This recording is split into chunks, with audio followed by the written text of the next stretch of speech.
الحمد لله وكفى والصلاة والسلام على من لا نبي بعده وبعد. أعوذ بالله من الشيطان الرجيم. بسم الله الرحمن الرحيم. إنا أنزلناه في ليلة القدر وما أدراك ما ليلة القدر. ليلة القدر خير من ألف شهر. صدق الله العظيم.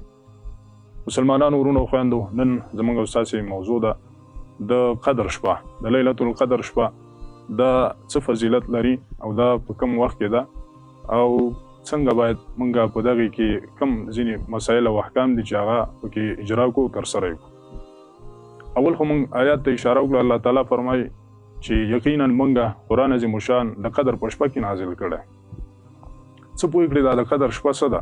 دا هغه شپه ده چې د دې شپې فضیلت او غوروالی دا د زرو میاشتو د عبادت نه هم غوره دی.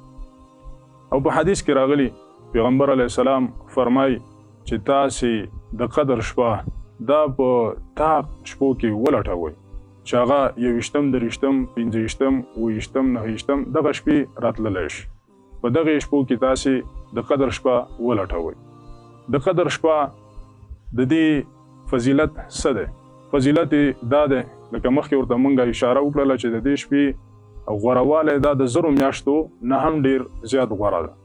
په دغه شپه کې عبادت کول. په دې شپه کې څه ویل پکار دي؟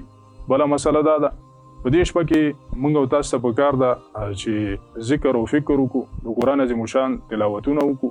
لکه څنګه چې اعتکاف ته سړی ناست دي نو اعتکاف کې هم ذکر او فکر کیږي، نو دغه شپې باید مونږ او تاسې روڼې تېرې کړو.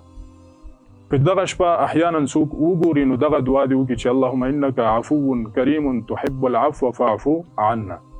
علامې څه دي؟